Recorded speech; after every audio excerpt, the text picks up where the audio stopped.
ভুল নাকি ফুল?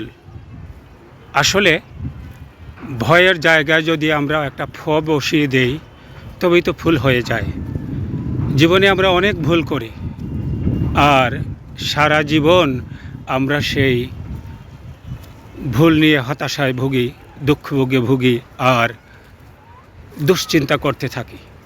কিন্তু আমরা যদি নেতিবাচক দৃষ্টিভঙ্গি বদলে ইতিবাচক দৃষ্টিভঙ্গি করে ফেলি এবং ভর জায়গায় ফ বসিয়ে দেই, তাহলে আমাদের জীবনের সেই ভুলগুলো ফুল হয়ে যেতে পারে। আপনারা কি বলেন? একটু ভেবে দেখুন তো। হতাশায় না ভুগে আমরা যদি নিজেদের সংশোধন করি, যেমন মহান আল্লাহ তার পবিত্র কালামে সেই আশ্বাস দিয়েছেন, যারা তওবা করবে, ভুল অপরাধ থেকে যারা তওবা করবে, ফিরে আসবে আল্লাহর দিকে, তাদের সেই ভুলের খাতায় ফুল বসিয়ে দিবেন তিনি, পুণ্য দিয়ে, নেকি দিয়ে পূর্ণ করে দিবেন। সুতরাং আমরা যদি হতাশায় না ভুগে আমরা যদি নিজেদের সংশোধন করি এবং ইতিবাচক দৃষ্টিভঙ্গি গ্রহণ করি, আমাদের জীবন বদলে যাবে। তাই বলা হয়েছে, দৃষ্টিভঙ্গি বদলান, জীবন বদলে যাবে। গত লকডাউনের সময়, মানে করোনাকালীন, বেসরকারি অনেক প্রতিষ্ঠানের অনেক কর্মচারীর চাকরি চলে গিয়েছিল।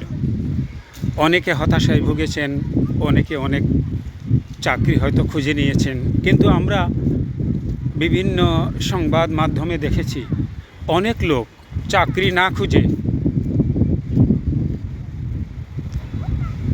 আত্মকর্মসংস্থান তথা ছোটোখাটো ব্যবসা দিয়ে শুরু করেছেন এবং তাদের জীবন পাল্টে দিয়েছে সেই ব্যবসা। অর্থাৎ সেই ভুল বলেন বা সেই হতাশা বলেন, সেই দুঃখজনক নেতিবাচক চাকরিচ্যুতের ঘটনাই বলেন, তারা কিন্তু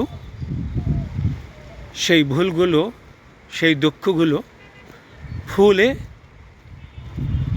এবং জীবনের সমৃদ্ধিতেই রূপান্তর করতে পেরেছেন। সুতরাং আমরা ইচ্ছে করলেই আমাদের দৃষ্টিভঙ্গি পাল্টে দিতে পারি। দৃষ্টিভঙ্গি বদলান, জীবন বদলে যাবে। থিঙ্ক পজিটিভ, টক পজিটিভ, ওয়ার্ক পজিটিভ।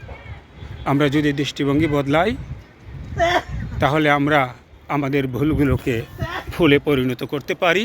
আমরা যদি মহান আল্লাহর কথায় বিশ্বাস রাখি, আমরা ভুলের জন্য, পাপের জন্য তওবা করে সেই পাপের স্থান পুণ্য দিয়ে ভরে দিতে পারি। সেই আশ্বাস মহান আল্লাহ তার পবিত্র কোরআনে দিয়েছেন। সুতরাং আসুন হতাশায় না ভোগে আমরা নিজেদের সংশোধন করি এবং জাতীয় পর্যায়ে আমরা বড় বড়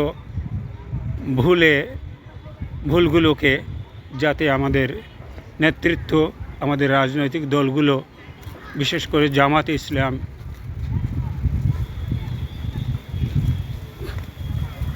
বলছিলাম জামাত ইসলামের কথা, তারা 1971-এ একটি রাজনৈতিক বড় ভুল করেছিল।